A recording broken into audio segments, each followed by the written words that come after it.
وعلی رسولہ الکریم اما بعد فاعوذ باللہ من الشیطان الرجیم بسم اللہ الرحمن الرحیم یا ایہا الذین آمنوا اتقوا اللہ حق تقاتہ آمنت باللہ صدق اللہ العظیم ان اللہ وملائکتہ یصلون علی النبی یا ایہا الذین آمنوا صلوا علیہ وسلموا تسلیما الصلاۃ والسلام علیک سیدی یا رسول اللہ الصلاۃ والسلام علیک سیدی یا حبیب اللہ. آج کا عنوان ہے تقوی کیسے حاصل ہو. اللہ خالق کائنات نے بڑے واضح الفاظ میں ایمان والوں کو حکم دیا، فرمایا کہ اے ایمان والو حق تقاتہ آمنوا اتقوا اللہ، اللہ سے ڈرو حق تقاتہ، جس طریقے کے ساتھ اللہ سے ڈرنے کا حق ہے. یعنی اللہ خالق کائنات یہ ارشاد فرما رہا ہے کہ ایمان والو تقوی اختیار کرو جس طریقے کے ساتھ تقوی اختیار کرنے کا حق ہے. حقیقی معنوں میں اللہ سے ڈرو. اگر تم تنہائی میں ہو تب بھی تمہارے دل میں اللہ کا ڈر ہونا چاہیے، اور اگر تم مجلس میں ہو تب بھی تمہارے دلوں میں اللہ کا ڈر ہونا چاہیے. اور یہ تقوی جو ہے یہ صرف یہ نہیں کہ بس بندہ کہے جی میں اللہ سے ڈرتا ہوں، توبہ کرتا ہوں، بس یہ تقوی حاصل ہو جائے گا. نہیں، کہا کہ تمہارے ہر اعضاء کا بھی تقوی ہونا چاہیے. چونکہ کچھ گناہ ایسے ہیں جن کی شروعات آنکھ سے ہوتی ہے، یعنی کہ اعضاء سے ہوتی ہے، پھر بندہ اس گناہ کے اندر جو ہے نا وہ غرق ہو جاتا ہے. ڈائریکٹ کوئی بھی گناہ، مثال کے طور پر بد نگاہی ہے، اگر بندے نے اللہ نہ کرے 1000 بار اللہ کی پناہ کہ زنا جو ہے وہ اس کی ابتدا وہ آنکھوں سے ہوتی ہے. جب آنکھیں جو ہیں وہ بے حیائی کے اوپر غور و فکر نہیں کریں گی، بے حیائی کو صحیح طرح سے نہیں دیکھیں گی، تو اللہ خالق کائنات زنا سے بندے کو محفوظ رکھے گا. یہی وجہ ہے کہ اللہ خالق کائنات نے قرآن مجید فرقان حمید میں ارشاد فرمایا قل للمؤمنین یغضوا من ابصارہم ویحفظوا فروجہم. اے محبوب صلی اللہ علیہ وسلم مومنوں سے فرما دیجیے کہ اپنی نگاہیں جو ہیں وہ نیچی رکھیں. اس کا مطلب ہے کہ نگاہ سے گناہ جو ہے وہ بہت زیادہ ہو سکتا ہے. جب نگاہ نیچی ہوگی، کسی غیر محرم پہ نگاہ نہیں جائے گی، تو ظاہر سی بات ہے کہ پھر بندے کا دل جو ہے وہ گناہ کی جانب مائل بھی نہیں ہوگا. پھر بندے کے نفس کے اندر خواہش بھی جو ہے وہ بھی نہیں آئے گی کہ میں گناہ کروں. اور یہ حضور علیہ الصلوۃ والسلام نے بڑا بہترین طریقہ بتا دیا. فرمایا سنو، اگر اللہ نہ کرے پہلی نگاہ کسی پہ پڑ جائے، بے ساختہ نگاہ پڑ جائے، کہا یہ معاف ہے. لیکن کرنا کیا ہے؟ فوراً اپنی نگاہوں کو جو ہے وہ جھکا لینا ہے. جب نگاہیں، اور یہی حکم عورتوں کے لیے بھی ہے جو اللہ خالق کائنات نے مردوں کے لیے فرمایا نا قل للمؤمنین یغضوا من ابصارہم، بالکل یہی حکم قل للمؤمنات یغضضن من ابصارہن. اے محبوب مومن عورتوں سے بھی فرمائیے کہ وہ اپنی نگاہوں کو جو ہے وہ جھکا کے رکھے. تو سب سے پہلی چیز، جب بندے کی نگاہ جو ہے نا یہ گناہوں سے محفوظ رہتی ہے تو بندہ تقوی جو ہے نا اس کی جانب قدم بندے کے بڑھنے شروع ہو جاتے ہیں. کیونکہ اسے یہ بات بندے کے ذہن میں آ جائے گی، چونکہ ایمان والا ہے، ذہن میں یہ بات آ جائے گی کہ میرے اللہ نے جس چیز کے دیکھنے کا حکم دیا ہے نا اس کو میں دیکھوں گا، اور جس چیز کے دیکھنے سے میرے اللہ نے منع کیا ہے میں اس سے رک جاؤں گا. اور یہاں پہ ایک بات عرض کر دوں، نگاہ کی صرف دیکھنا جو ہے یہ اپنے اندر اتنا بڑا مفہوم رکھتا ہے. مثال کے طور پر ماں کو دیکھنا باعث ثواب ہے.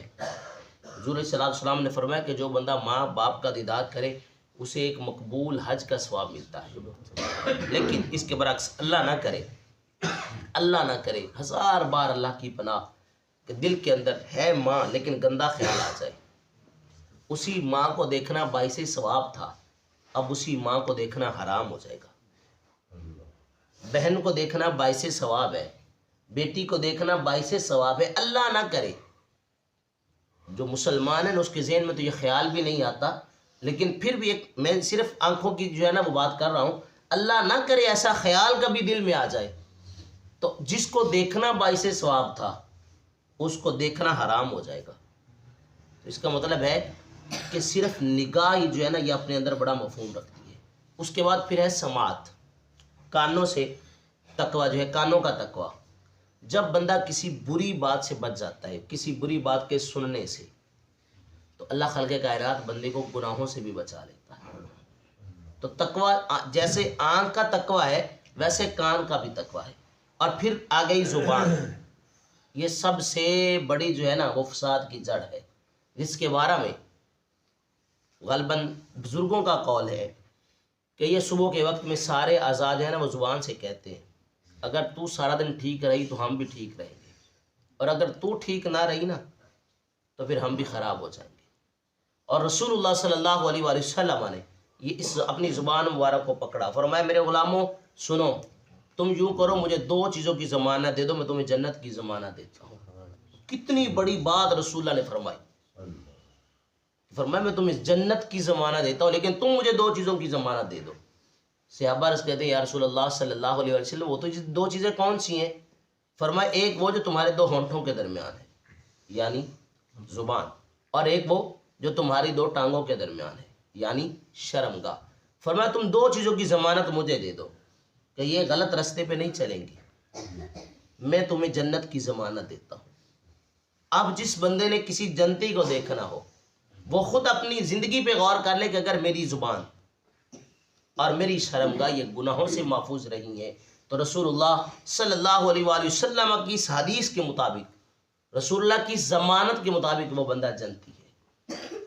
کہیں دور جانے کی ضرورت ہی نہیں ہے. اپنے آپ کو اگر دیکھنا ہے کہ میں جنتی ہوں یا نہیں تو بندہ اپنی زندگی پہ غور کرے.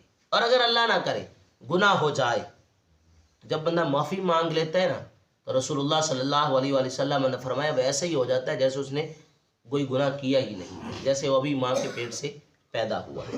تو یہ زبان جو ہے اس کا بھی تقویٰ ہے. تو جب یہ تینوں چیزیں مین، یہ 3 اعضاء ہیں زبان، آنکھ اور کان، جب یہ تینوں چیزیں اللہ خالق کائنات کے حکم کے مطابق چلنا شروع ہو جاتی ہیں تو پھر بندہ جو ہے وہ تقویٰ کے اندر قدم رکھنا شروع کر دیتا ہے. یاد رکھے گا تقویٰ اور فتویٰ یہ 2 الگ چیزیں.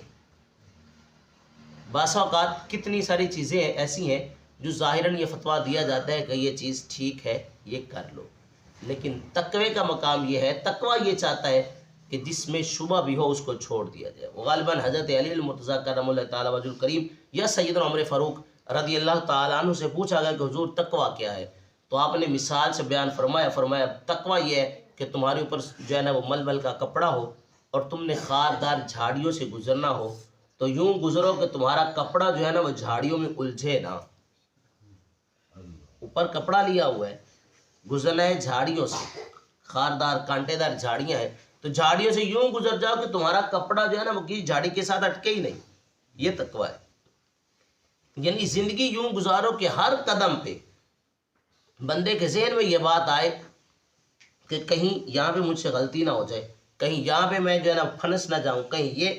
جب بندہ اتنا بچ کے اپنے دامن کو بچا کے زندگی گزارتا ہے تو اس کا مطلب ہے وہ متقی ہے. اور متقی کا پھر مقام کیا ہے؟ اللہ خالق کائنات نے فرمایا جو متقی ہیں، جو تقوی اختیار کرنے والے ہیں وہ ہدایت یافتہ ہیں، انہیں ہدایت مل گئی. جو تقوی اختیار کرنے والے ہیں، جو اللہ کا ڈر رکھنے والے ہیں، وہ اللہ خالق کائنات ان کے ساتھ جو ہے وہ راضی ہے اور ان کے لیے جنت ہے. بے شمار قرآن مجید میں انعامات سے اللہ خالق کائنات نے نوازا ہے جو متقی بن جائے، جو پرہیزگار بن جائے. تو آج یہ آیت ہمیں بتاتی ہے یا ایھا الذین آمنوا اتقوا اللہ حق تقاتہ، ایمان والو تقوی اختیار کرو جس طریقے کے ساتھ تقوی اختیار کرنے کا حق ہے. اللہ سے ڈرو جس طریقے کے ساتھ اللہ سے ڈرنے کا حق ہے. یہ نہیں ہے کہ بندوں میں تو ڈرو اور تنہائی میں ہر بے حیائی کرو. یہ تو نہیں ہے کہ تمہارا ظاہر اور ہو اور تمہارا باطن جو ہے وہ اور ہو. نہیں کہا باطن جیسا ہو ویسا تمہارا ظاہر بھی ہو. نہیں اگر تم لوگوں کے سامنے اللہ سے ڈر رہے ہو نا تو جب تنہا بیٹھے ہو پھر بھی اللہ کا ڈر. اور رسول اللہ صلی اللہ علیہ وسلم نے فرمایا جس کی جلوت اور خلوت برابر ہو جائے، یعنی جیسے اس کی جلوت ہے نا، جیسے وہ لوگوں کے ساتھ اس کا رویہ ہے، لوگوں میں وہ رہتا ہے، ویسے اگر وہ تنہائی میں بھی بندہ رہنا شروع کرتے تو کہا وہ اللہ کا ولی بن جائے. ہمارے بڑے سارے لوگ ایسے ہیں جن کا ظاہر اور ہے باطن اور ہے. بندوں میں بیٹھے ہوں گے تو اور چیز ہے، تنہائی میں ہوں گے تو پھر اور چیز ہے. اور یہی تنہائی یہ سب سے بڑی جو ہے نا انسان کی دشمن ہے. وہاں پہ بندے کو جو ہے یہ گناہ کی جانب مائل کرتی ہے.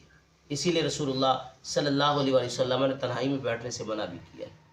لیکن اگر تنہا بیٹھ کے بندہ صرف اللہ کا ذکر کرے تو پھر جو ہے وہ اسے اجر اور ثواب بھی ملتا ہے.